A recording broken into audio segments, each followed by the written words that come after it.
Bonjour Anne, Bonjour. tu es travailleuse sociale, assistante sociale au sein d'un CPS? Donc, j'ai été travailleuse sociale pendant 10 ans au sein d'un CPS, effectivement.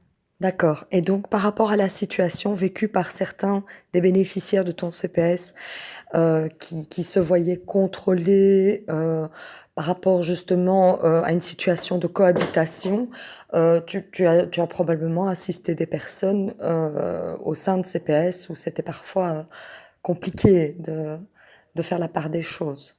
Tout à fait. Donc, effectivement, alors un cas concret qui me vient là tout de suite, c'est justement comment un enfant qui devient donc majeur à 18 ans, il ouvre le droit à l'aide sociale et dès lors, on lui octroie un revenu d'intégration taux cohabitant et toute la difficulté qui est de comment il devrait, selon la norme, participer aux frais du ménage.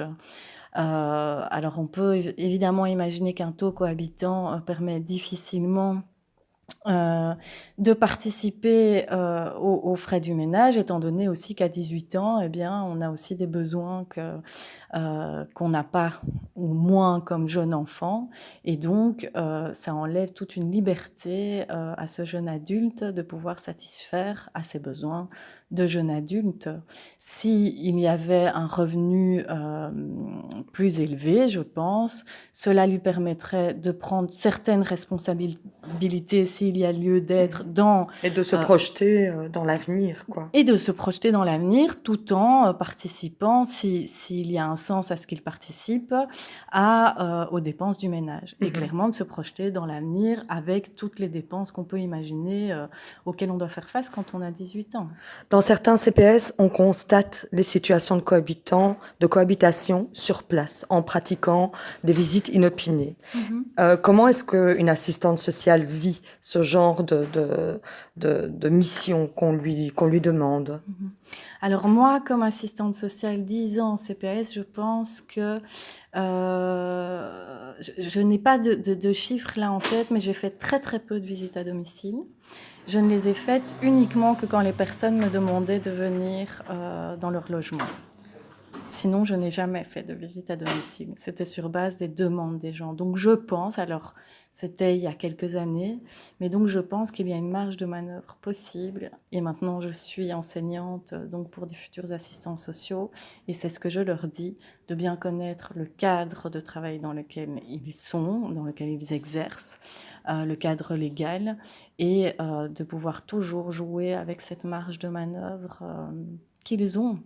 Est-ce que tu envisages ton métier comme celui-là, comme celui d'aller constater au domicile des gens s'ils vivent bien seuls et s'ils sont bien dans les conditions d'octroi de leur, par exemple, revenu d'intégration sociale auto-isolé? Alors, absolument pas. Pour moi, si je veux créer une relation d'aide, et c'est la base du travail social, la relation d'aide, le lien de confiance, je n'irai à domicile que s'il y a une demande qui vient de personnes que je rencontre. Et donc, la suppression du statut cohabitant, pour toi, est-ce que c'est porteur? Est-ce que c'est quelque chose que tu vois positivement pour le métier d'assistante sociale, pour les personnes qui ont cette vocation d'aide et de soutien à la personne? Complètement. Je pense que ça peut rendre une liberté à ces personnes qui vivent dans des conditions de précarité assez, je pense, méconnues par le grand public.